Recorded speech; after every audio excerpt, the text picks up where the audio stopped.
Whether we are there or not, ITSP Magazine still gets the best stories. Plenty of conferences and events spark our curiosity and allow us to start conversations with some of the world's brightest minds. In person or virtually, Sean Martin and Marco Ciappelli go on location and sit down with them at the intersection of technology, cybersecurity, and society.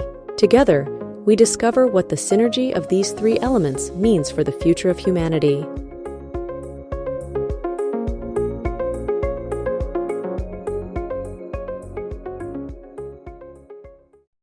And hello, everybody. You're very welcome to an actual real on location from RSA conference. This is Sean Martin, host of the Redefining Cybersecurity podcast on ITSP Magazine. And Mark and I are here in San Francisco getting to talk about all kinds of cool things, cyber, in relation to the business. I think the theme this year is the art of possible. And I think we're seeing a lot of shift in how executives and organizations are viewing technology and cybersecurity more specifically to help them achieve better things with their businesses. And I'm thrilled to have Nanhi Singh on with me today. Nanhi, it's good to have you back again. It's great to be here. Yes, and hopefully a good week in San Francisco brewing for you. I'm sure a lot of great conversations with executives and practitioners, all things data, or Imperva, of course, securing that data wherever it lives. And for those who haven't heard our other chat, where I think Marco joined us, if I'm not mistaken, a few words about what you're up to now at Imperva. So I have recently taken on the role of GM for the application security business of Imperva. And it's been a whirlwind, and it has actually been already a very busy morning here at RSA, meeting with several CISOs. And I've actually also had the opportunity to meet with some CIOs as well.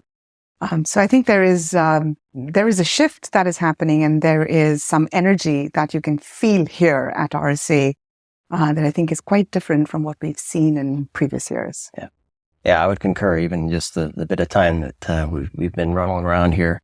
And I like that you mentioned the CIO conversation you're having as well, because I'm also hearing that as I talk to folks out and about, that organizations, CIO, CTO, COO, CSO, they're trying to figure out how to do things better for the business, right? Kind of redefining how they interact with each other and achieve better things.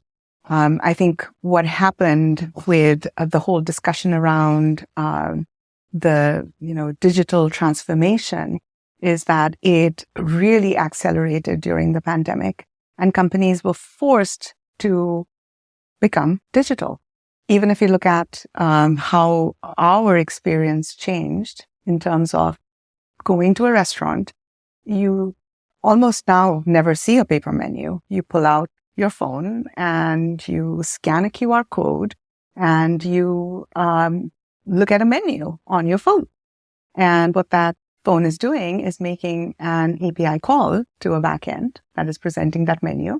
And when you make your selection, that is then again connecting to another backend that is probably conducting a digital banking transaction. And so now every business is a technology business. And so CIOs care about that digital experience, and they have to make sure that that digital experience is secure. And that's where the CISO comes in. And if you're a publicly traded company, which a lot of our customers at Imperva and Thales are, then you are accountable to the board, and security is now a board level discussion. And so for the conversations that you're hearing, I think it's easy as certainly me as a security person to lean in on security to start. Here's how we identify the risk. Here's how we put controls to mitigate the risk. And ultimately that sets up a series of no's, you can't do that, right? Responses to potential opportunities the business puts forth. So I'm wondering how have those conversations changed, if they have changed, to CIOs saying, here's how we need to present our data, as we build our apps, but to do so in a way that's more secure? Yeah, so I think CIOs are definitely talking about the customer experience, and CISOs are recognizing that they have to be business enablers and not just the people who say no. But at the same time, they are accountable to the company for the risks that they secure against. So it has to be a very informed decision on what must be protected and how does that protection happen without getting in the way of doing business. So I think the conversations have shifted from just being, CIO says, no, you can't do this, to here's how you can do this. That makes sense. Yeah, absolutely. Absolutely. So talk to me a little bit about how they are strategizing their application environment. Because you mentioned an application for a menu application that feeds data to it, and a purchasing piece that's calling another API that supports that piece of the process. So it's not just building an app from end to end. It's building an app using commercial services, open source pieces, a lot of these interfaces that some of them you don't have control over in terms of what they're doing on their end necessarily. So you have to understand that whole view. So how do organizations kind of get their hands wrapped around that as they're building their apps? Yeah, I think organizations are struggling to get their arms around everything right now.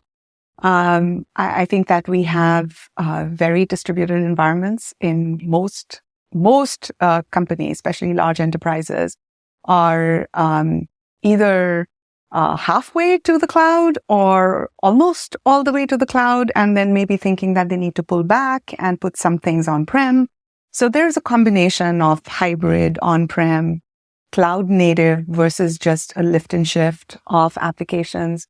So there's a whole mix of things. But what is common in all of these is how they're all connected, and it's through APIs. So there is a proliferation of APIs in this,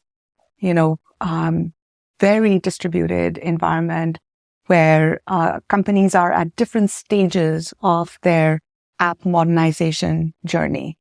Some of them are, they're talking about being in the cloud, but they really haven't taken advantage of the, real cloud environments and its elasticity and so on. They've just moved applications to the cloud and they're just managing it there. Whereas there are others who've built applications that are cloud native or are somewhere in the middle of it. But really what's common amongst all of them is the heavy use of APIs to make everything work. And in terms of, because you kind of touched on here, right? Multiple clouds, certainly companies acquire other companies and buy off the shelf stuff that only works in certain environments and things like that as well. So how do they navigate how they build their applications to support these different environments, different cloud service providers, different container environments, different maturity levels in terms of the apps? Sometimes they build their own API services. They use shared services in their own company. Sometimes they outsource some of that. Yeah, I think we had recently released our API security report, and there is a statistic in there about 46% of API developers conceive, implement, and test and deliver API to production in 1 week. So I think that is telling in that was security top of mind when they were building that, right? So I think API security is really key right now. And the Imperva API security, as an example, is a solution that helps you, discover all the APIs that are out there, because a lot of our customers actually don't even know what's out there. Yeah, visibility. Of course, you have to have an idea of what's going on. So how does that piece work? How do organizations embrace that to get that view of what's happening? I think how organizations are embracing that takes it back to the first point I made about this is a board level discussion. So I think board members are also very familiar now of attacks that have happened through APIs. And so they ask the question. They ask, are you sure we are secure? Right? And the CISO's got to have an answer for that. So API threats are top of mind. I definitely hear about that at every customer meeting I'm at. Everyone is talking about, what can we do that we haven't done already to secure against API-driven threats. And I would imagine they are vulnerable to things and they don't know it until they have this view. And is it specific threats and attacks that they're worried about, depending on industry or sector? Or is it just that we don't know and we need the help to get that big picture? Yeah, I think threats are different by different sectors. So for instance, we have a lot of customers who are in the hospitality and the travel industry. And we see that they are in particular under attack by persistent bots, really advanced bots that are targeting their sites and their APIs. So it does differ by industry. But I think bots, which is, now again, almost 50% of internet traffic is bots, and about 30% is bad bots. So it's bad actors really going after doing something that either takes down the business or steals data or steals, important assets of the company. So, yeah, it does differ by industry, but the solutions to prevent these attacks are pretty similar. Let's talk a bit about that. How does an organization, I don't know, maybe what's the first step they take? I think we talked a little bit about visibility. Maybe that is the first step. But how do organizations work with Imperva to kind of get the visibility to an identification of here's how we move forward with this to gain some control that we can then report back and say we're making some progress on this? Absolutely. So with the acquisition of Imperva by Thales, I think that we now have a really very well-rounded and complete portfolio. So the Imperva side brought application security, which includes, the WAF that we are most famous for, our API security, our advanced bot protection solutions, and then our data security, which was really around database access monitoring and data risk analytics. But what the Thales side had already and has been a leader in for a while is all of the encryption and key management and HSMs. And then with an acquisition that they made prior to the acquisition of Imperva, the identity and access management solutions. So I think that it's about, you said about protecting data, and we've always said at Imperva, it's about protecting data and all paths to it. And those paths come through applications and they come through identities. And with this complete portfolio now with the IAM solutions and the application security, and then our data security solutions that give access to, who's been accessing the data, give visibility into that. So I think that we are now able to come to our customers with a complete portfolio of offerings. I love it. Because you mentioned the bots, which obviously those are applications pretending to be humans sometimes, but a lot of times they're working on behalf of companies in a positive way. How does that connect to the API piece? Because I'm thinking about those are clearly machine entities or identities in some cases, right? Yeah.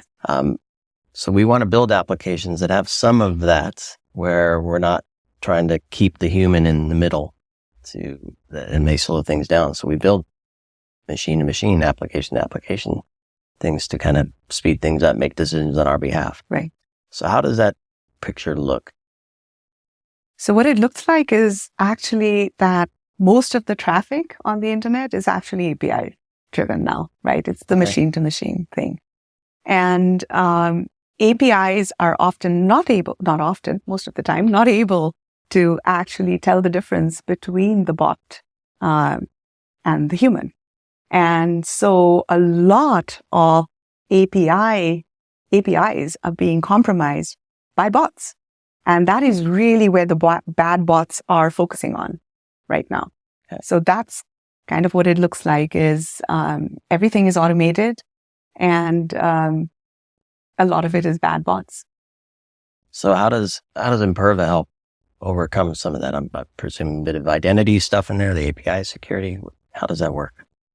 So we have a really good advanced bot protection solution. And a lot of our customers who are most susceptible to bot attacks are using our advanced bot protection solution. And we have always taken great pride in our security efficacy. I think that over and above everything else, different from some of our competitors who focus on other things, we have always been a security company. One of the things that we are really proud of is that on our cloud WAF solution, more than 90% of our customers are using us in blocking mode and without exceptions to policies, right? And that's the level of trust in our security. We carry that same efficacy focus on ABP as well, on advanced bot protection. And one of the ways in which we do that is a combination of obviously the product, right, which does a great job, but also a team of security analyst services who work with our customers on the most difficult bot attacks. And then we fine tune based on what we learn as we fight those bad actors building these bad bots, and they are continually evolving them to try and, get past all the controls that we are putting in. So our security analyst services team works with our product team to very quickly make those adjustments. Very similar to how on the WAF side, we have a really good threat research team who work on, using machine learning, understanding what kinds of threats are evolving and making those changes really quickly to our rules that protect our customers out of the box. The customers don't need to do anything there. They're already protected. Yeah.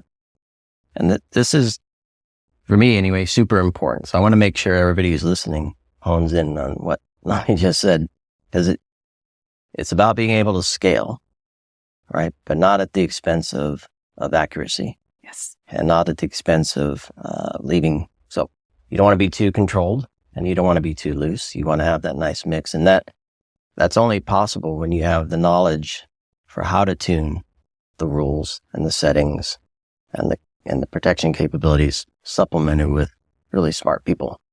And 90% is a huge number. This is the point I wanted people to hone in on is think about putting protections in place where you're relying and trusting. I don't think many people can do that for a lot of solutions out there. So 90% is huge. And I think that's an important piece because that, as a security team, takes a lot of angst off the team for how to deal with a lot of stuff. If you're more focused on what really matters with the support of Imperva to kind of help fine tune those last little bits, I think much better shape. Absolutely. And I think another thing a lot of our CISOs customers tell us is that their teams are stretched too thin. Oh. So, and increasingly they have, cost reductions that impact their teams.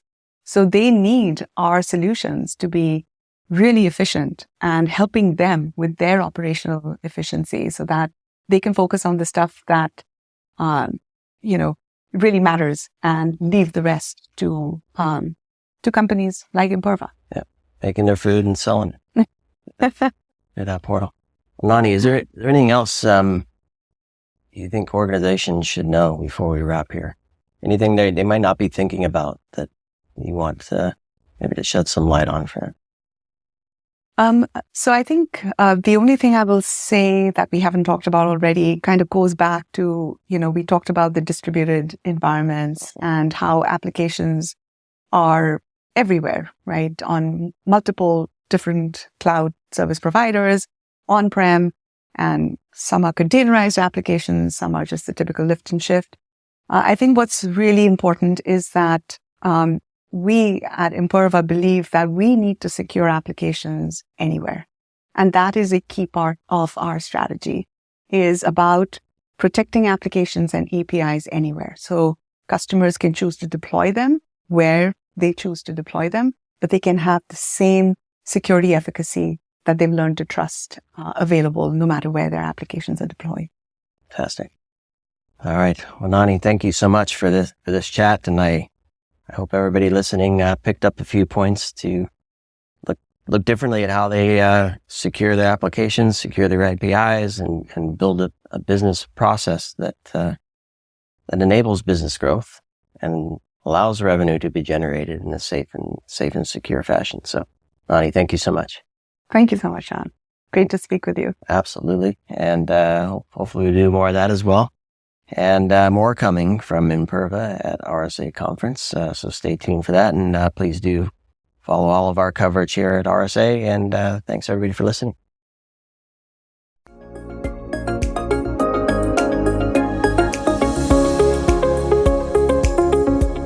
We hope you enjoyed this episode of Sean and Marco's on-location event coverage conversations. Please take a moment to give the show a good rating and leave a comment.